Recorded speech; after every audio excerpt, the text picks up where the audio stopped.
has given us horrifying clues about the Epstein case, because we discovered that her most viewed music video was filmed in a completely forbidden place. When you look at the most famous song in her entire discography, you'll realize that her involvement no longer seems like a doubt. In her video for Bon Appetit, a clue escaped all of us. First of all, the video isn't really about pastry, it's about human meat, where the clear goal is to eat human flesh. You see Katy Perry represented like dough being kneaded, then vegetables are added and she's cooked. It's honestly abominable. But what really matters is right here, where you can clearly see the kitchen floor. Memorize the pattern and the colors, because it's important. Because it's the exact same floor as the one in Jeffrey Epstein's main house. Could this be another coincidence? I don't think so.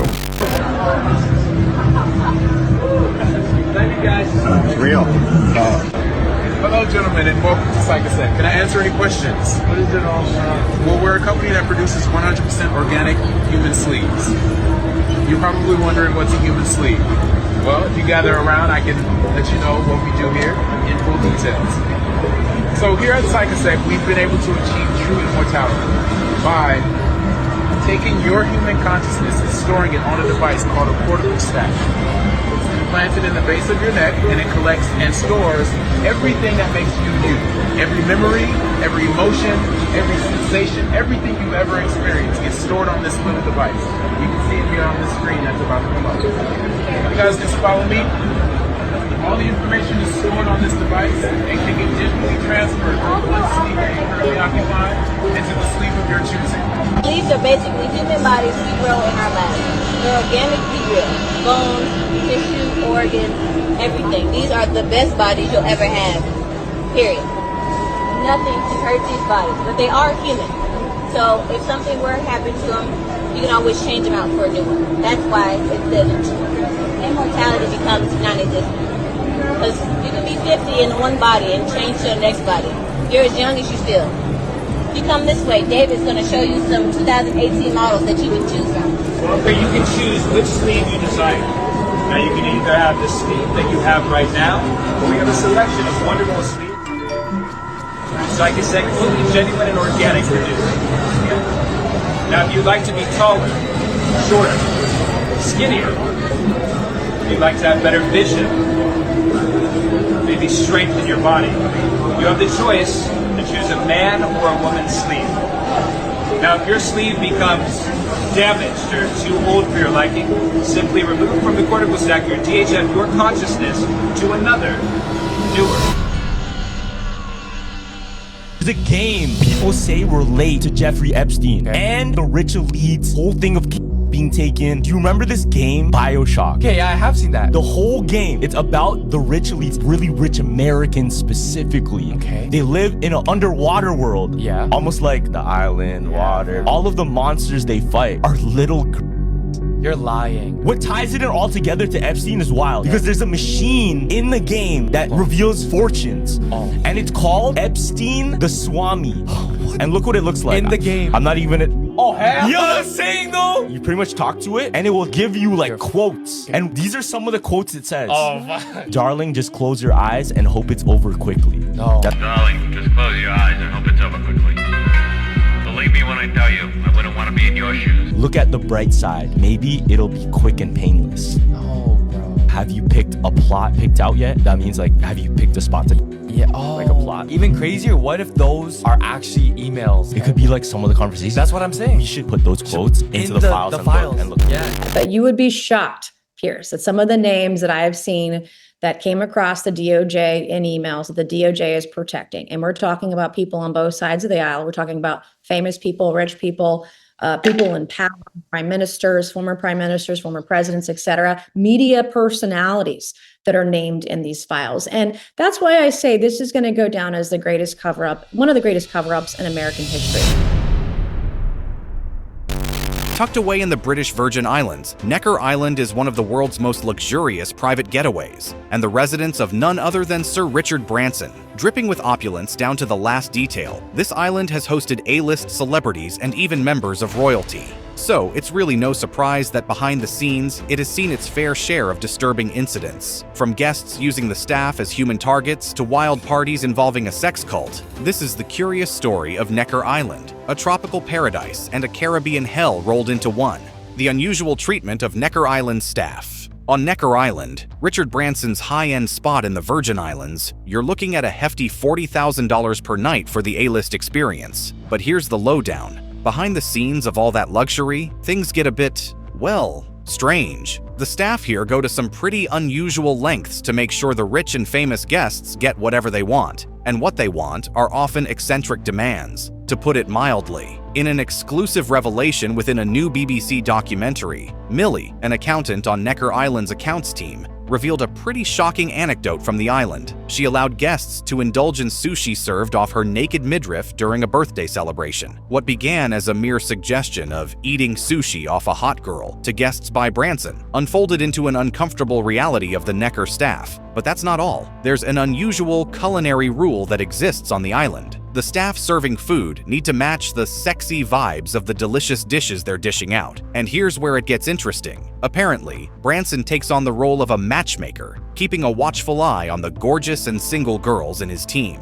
Now, does that seem weird to you? Well, brace yourself because it gets even more bizarre. The island's dark side stretches beyond the kitchen, where guests are encouraged to turn golf into a spectacle, aiming balls at human targets. And on top of that, in the game of sumo golf, British guest Patch and others recall when they happily bombarded a bouncing staff member on an offshore trampoline using golf balls made from soluble fish food. Patch, recounting the unusual game, revealed the discomfort within the human target's costume, necessitating an ice pack for relief. If you ask me, this paints quite a creepy picture of Necker Island's unconventional and, at times, unsettling activities. Allegations of Richard Branson's inappropriate behavior. In the sun-soaked retreat of Necker Island, a terrible scandal emerged when Antonia Janae, the Joss Stone backing singer, claimed in a Facebook post that Sir Richard Branson made unwanted advances towards her during a 2010 party on the island. Janae described a disconcerting encounter with the man, stating that as they were by the bar saying goodbye, Branson came up to her and intrusively placed his head between her cleavage, audaciously mimicking boat engine noises. It was totally out of the blue, she confided to the media. His behavior was disgusting, she added. To make matters even worse, Janae says the billionaire Virgin boss also begged her to go topless at a party on his Necker Island. Now, in response, Sir Richard asserted that he had no recollection of the incident, refusing the claims that surfaced after he invited Joss and her band to his Caribbean residence following their performance at the Go Green Festival on nearby Tortola in June 2010. Virgin Management's spokesperson backed up the claim and insisted everyone appeared to enjoy their time on the island. Richard has no recollection of this matter, and neither do his family and friends, who were with him on the island at the time. There would never have been any intention to offend or make anyone feel uncomfortable in any way, and Richard apologizes if anyone felt that way during their time on the island. The incident definitely sent up a flurry of red flags about Necker Island, making us all wonder, what's the real story behind the scenes? Is the island truly a safe haven for women like many people think? Let's find out. Wild beach parties by a sex cult. Now this is where things take a dark twist, shattering the seemingly tranquil reputation of the island once more. Back in 2018, an unsettling connection between Richard Branson's private Caribbean haven and the NGHIVM sex cult surfaced. This notorious cult operated under the deceptive branding of self-help and personal development, and it was led by a man named Keith Raniere. NGHIVM lured in a dedicated following, even celebrities like the Smallville actress Allison Mack. Reports revealed that members of the controversial cult, led by none other than Allison, threw wild parties on the exclusive retreat not once, but twice. Key cult figures, including the cult's co-founder Nancy Salzman, visited Necker Island for seminars in 2007 and 2010. And what did they all want? Well, the answer is pretty chilling. Former NGHIVM publicist Frank Parlato disclosed a haunting motive of the cult, revealing, "I was told the reason they staged the seminars on Necker was they hoped to recruit Branson into the organization. Branson, in their eyes, would have been the ultimate conquest and the perfect addition to boost their organization." Interestingly, and perhaps not so surprisingly, one of these secretive visits was apparently funded by Sarah Bronfman, a billionaire heiress deeply embedded in NGHIVM. And here's the thing, Sarah's father, the late Edgar Bronfman Sr., had connections with Branson himself. In fact, the media got a hold of photographs showing Branson alongside Sarah and Mac on Necker Island in 2010, casting a very disturbing light on the alleged connection between the billionaire's paradise and the cult. But when he was approached by the media for a statement, Branson said he wasn't aware of any seminars, asserting he had never heard of Raniere and never even crossed paths with him. In fact, he genuinely believed that he was just booking the retreat for his friend, Sarah Bronfman, and her friends and family, as a good old gesture of goodwill. A Virgin management spokesman also denied any association of the cult with the island, saying, "There is absolutely no association between Sir Richard and the Nekjivem group or its leader. So, yeah,